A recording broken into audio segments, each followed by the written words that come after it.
വയനാട് വെങ്ങപ്പള്ളി ചൂരിയാറ്റ തെക്കുന്തറ റോഡിന്റെ ദുരിതത്തിന് അറുതിയില്ല. മഴ പെയ്തതോടെ യാത്ര അത്യന്തം ക്ലേശകരമാണ്. നിരവധി തവണ പ്രതിഷേധിച്ചിട്ടും അധികൃതർ കണ്ണു തുറക്കുന്നില്ല എന്നാണ് നാട്ടുകാരുടെ ആക്ഷേപം. ക്വാറി നടത്തിപ്പുകാരുടെ സമ്മർദ്ദത്തിന് ഉദ്യോഗസ്ഥർ വഴങ്ങുന്നതാണ് നിർമ്മാണം വൈകാൻ കാരണമെന്ന് നാട്ടുകാർ ആരോപിക്കുന്നു.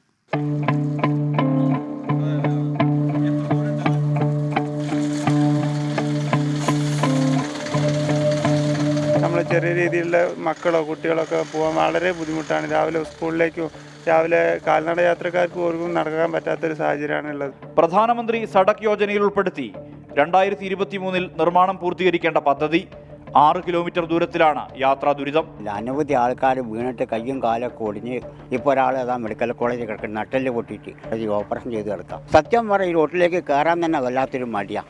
ഒരാൾ സുഖമില്ലാണ്ടായി കിടന്നു ഒരു ഓട്ടോറിക്ഷ വരെ നമ്മളെ വീട്ടിലേക്ക് വരുന്നത് അവിടെ കിടന്ന് മരിക്കല്ലാണ്ട് യാതൊരു രക്ഷയില്ല. ഇവിടെ വലിയ വണ്ടികൾ ഭയങ്കര ലോഡും കെറ്റിലാണ് പോകുന്നത്.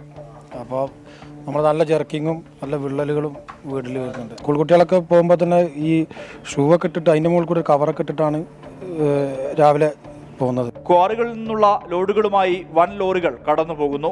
റോഡരികിലുള്ള വീടുകൾ വീഴുന്നത് പതിവ്. ക്വാറി നടത്തിപ്പുകാരും ഉദ്യോഗസ്ഥരും തമ്മിലുള്ള അവിശുദ്ധ ബന്ധമാണ് റോഡ് നിർമ്മാണം തടസ്സപ്പെടാൻ കാരണമെന്ന് നാട്ടുകാർ. 10 MT വണ്ടി പോകാനുള്ളൊരു സൗകര്യം മാത്രമേ ഉള്ളൂ. ഈ റോഡിൽ കൂടിയാണ് ഈ ക്വാറിയിലുള്ള വാഹനങ്ങൾ അധികവും പോകുന്നത്. അത് 40 MT വരെ ഉണ്ട് ഒരു വണ്ടി. അങ്ങനത്തെ 100-150 വണ്ടി പോകും.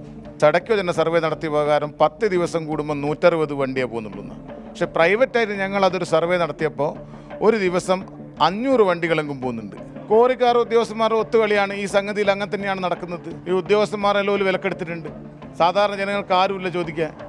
എന്നാണ് ഈ ദുരിതക്കയത്തിൽ നിന്ന് ഇന്നാട്ടുകാർക്ക് മോചനമുണ്ടാവുക?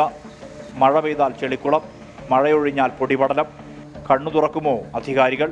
മനു ദാമോദരനൊപ്പം സുർജിത് അയ്യപ്പത്ത്, 24 വയനാട്.